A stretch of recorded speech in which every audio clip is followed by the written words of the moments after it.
All right, everyone. We are looking at Chapter 4, Section 4.3 today, using studies wisely. So, our learning targets for today are explain the concept of sampling variability when making an inference about a population and how sample size affects sampling variability. Explain the meaning of statistical significance in the context of an experiment and use simulations to determine if the results of an experiment are statistically significant. Identify when it is appropriate to make an inference about a population and when it is appropriate to make an inference about cause and effect. Evaluate if a statistical study has been carried out in an ethical manner. So, inference for sampling. When the members of a sample are selected at random from a population, we can use the sample results to make inferences about the population. So, as long as that's a good sample, um, and has some type of randomness to it. So remember, their types of sampling would be an SRS, a simple random sample, stratified sampling, cluster sampling, and systematic sampling. And as long as we use one of those, we can use that evidence or what we gathered from that sample for the population. Now remember, this is why we clearly identify our population beforehand, because it just doesn't work for any population. Like if we were sampling students at Naperville North High School, our population is Naperville North students, not all students in Illinois, for example. So we can only make the assumptions based on the where the sample comes from. All right. Even when making inferences from a random sample, it would be surprising if the estimates from the sample was exactly equal to the true population, which makes sense, right? We wouldn't, if our sample was perfect for the population, then we would have no business doing, we would never do a census. We would only ever do samples because they're smaller and easier to do. But it's just not true, right? Our samples are a good estimate, but they're not exactly equal. And that's what sampling variability is. Sampling variability refers to the fact that different random samples of the same size from the same population produce different estimates. A simple example of this would be if you were trying to see um, the average height of someone at Naperville North High School. Well, depending on what students you got in your sample, be random or not, you're going to get different heights, and therefore your average student is going to be a different height depending on your sample. So that difference in sample is called sampling variability. So larger random samples tend to produce estimates that are closer to the true population value than smaller random samples. In other words, estimates from larger samples are more precise. Now, that should make sense, right? Because think about just like the more data you have, the closer you're going to be to that full size of the population. All right, so you're getting even more people. So that number's going to be even closer because you just have used more people and more information from the population. So larger samples are going to be closer to the sample size. Or sorry, larger samples are going to be closer to the population parameter. So here are, this is an example of pulling um, red beads from a bag and counting how many there are.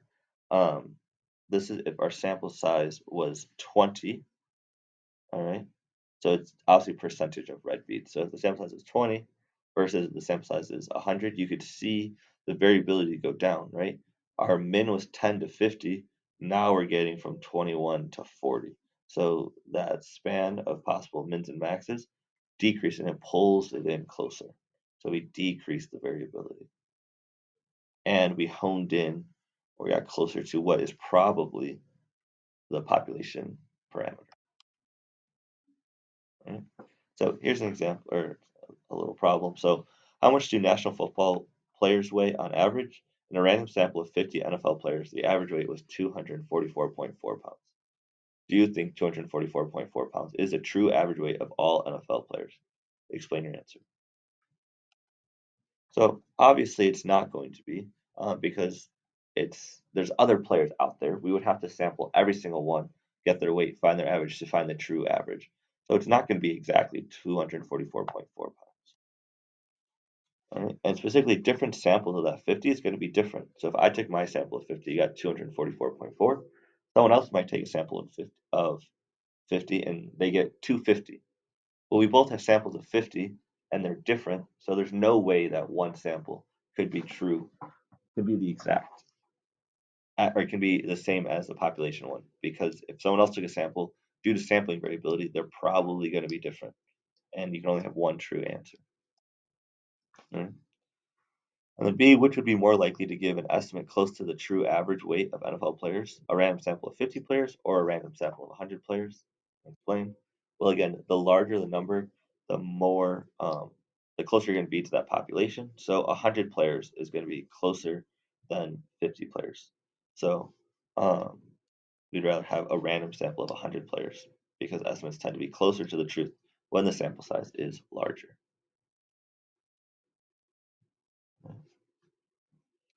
So, well-designed experience allow for inferences about cause and effect. Okay. So in an experiment, there are two ways to explain why the average response for one group is different than the average response for the other group.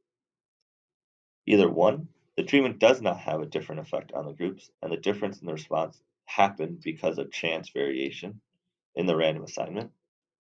And two, the treatment actually did cause a difference in the average response of the groups.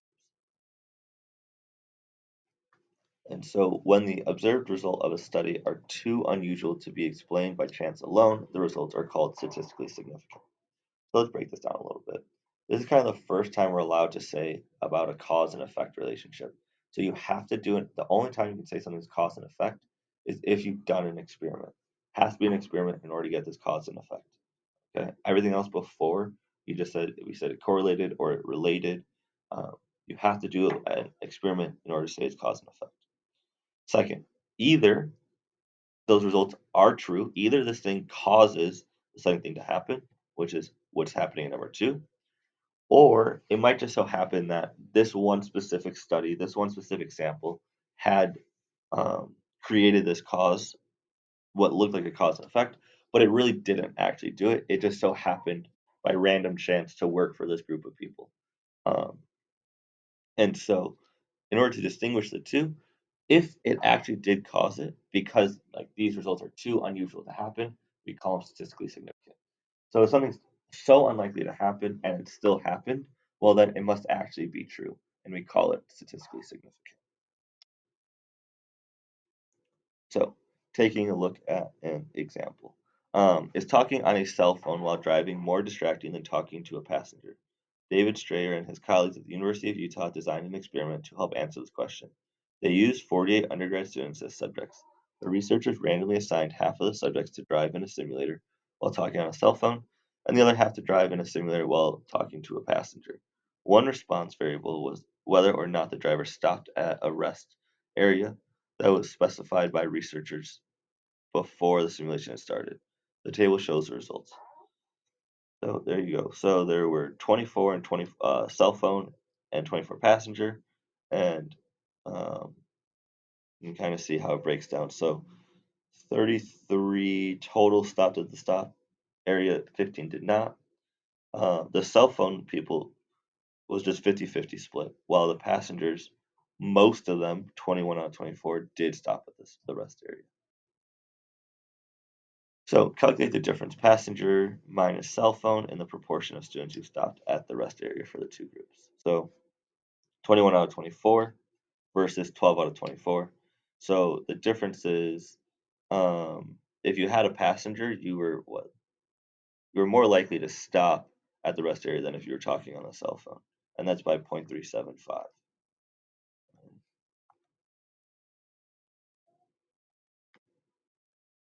So if we did this exact same experiment 100 times, all right, so we did this 100 times where there was 48 people going. Um, and we wanted to see, so 100 trials of simulation were performed to see what difference in proportions would occur due to only the chance variation in the random assignment, assuming that the type of distraction did not affect whether a subject stopped at the rest area. That is, 33 stopped and 15 non-stopped, were randomly assigned to two groups of 24. There are three dots at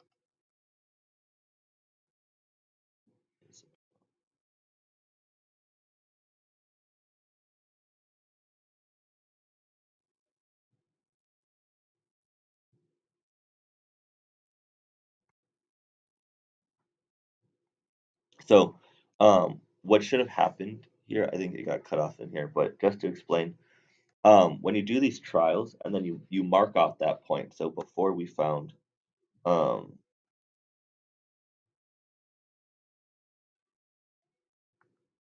we got like 0.375. So this was one trial.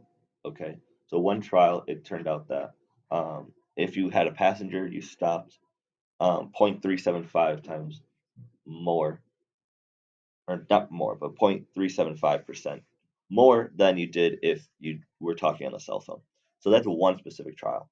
If we redid this 100 times, we would get other different estimates.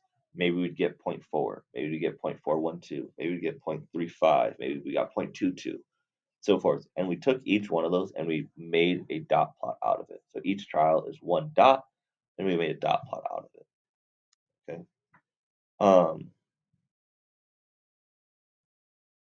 so we would have a dot plot of 100. And so then they're saying there's three dots at 0.29 and explain what those dots mean in context. All that means is that when we assume that when we did this trial or the simulation, we assume that the type of distraction doesn't matter. There were three simulation random assignments where the difference in the proportion of students who stopped at the rest area was 0.29. So when you do a simulation, each dot of that simulation is one trial. So just like our 0.375 would be one dot, there was three dots at 0.29. So out of those 100 trials, three of them had a difference of 0.29. Let's use the results from the simulation to determine if the difference in proportions in part A is statistically significant and explain. Um,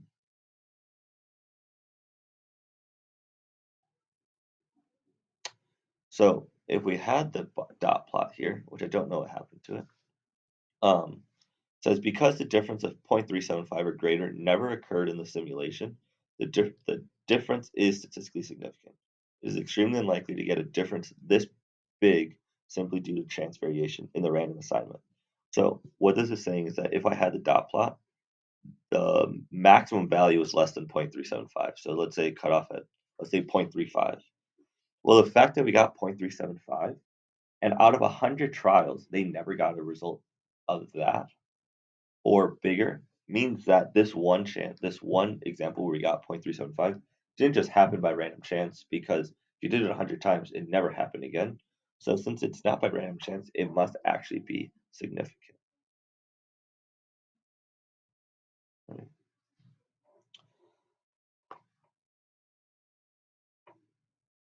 So the scope of inference, putting it all together. So random selection of individuals allows inference to be made about the population from which the individuals were chosen.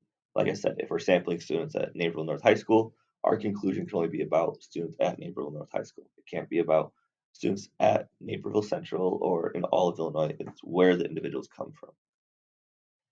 And if a random assignment of individuals to a group allows inference about cause and effect. So if you randomly assign your people into an experiment, now you can talk about cause and effect. So this is a little chart I would definitely write down. So were the individuals randomly assigned to the groups? So this is basically, was there an experiment with random assignment? This was where they randomly selected in your sample.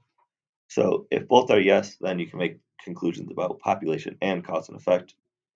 If they were no to randomly selected, then you cannot make inferences about the population, but you can make a cause and effect relationship about the people in the study.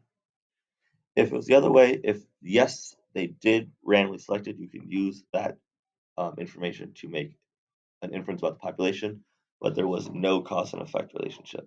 And if they're both no, you can't do either. Right. And lastly, the challenges of establishing causation. So there are several criteria for establishing causation when we can't do an experiment. So first things first, for example, we're talking about like the ethics here of some studies. So we all know or we all agree that smoking causes cancer. However, it would be unethical to do an experiment where you have people to determine if smoking causes cancer. The reason this is unethical is that it wouldn't be right to take 40 people, randomly assign 20 of them, where 20 of them have to smoke a cigarette and 20 of them never smoke. And this isn't ethical because we would making those 20 people smoke cigarettes could cause very bad health problems, and we wouldn't want to do that. So it would not be ethical to do that.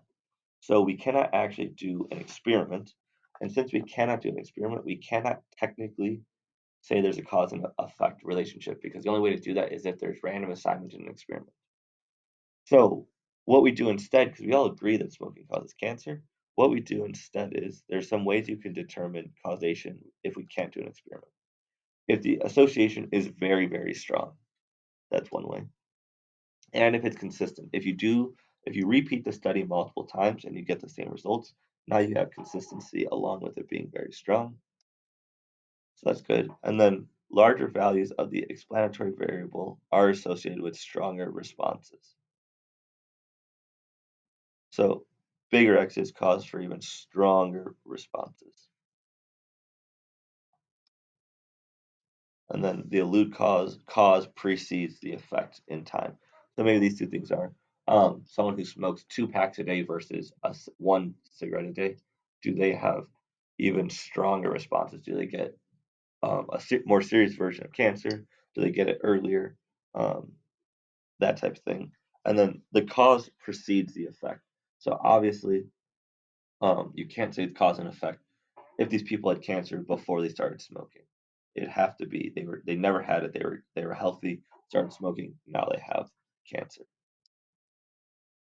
And then obviously the elude cause is plausible. So it's possible for it to happen. If it's not possible to happen, then you can't even make a cause and effect relationship in general. So it has to be plausible. Mm. So this idea of data ethics, which I kind of talked about in order to lead into that last thing, it's important to know, but it's not required on the AP exam. But some basic data ethics. All planned studies must be reviewed in advance by an institutional review board charged with protecting the safety and well-being of the subjects. All individuals who are subjects in the study must give their informed consent before data are collected, and all individual data must be kept confidential. Only statistical summaries for groups of subjects may be made public. So if you're ever asked when if you go to college, some people might be doing different research studies in your college for their own projects, and they take this just as serious as everybody else. So I remember filling out a survey for somebody.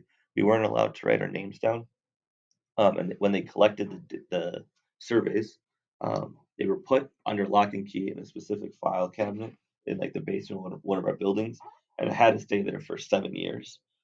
um, and only certain people have access to those files, and only certain people have keys to those files. So it was kept very confidential. And we also had to sign giving our informed consent and everything along those lines. So there are your learning targets for section 4.3.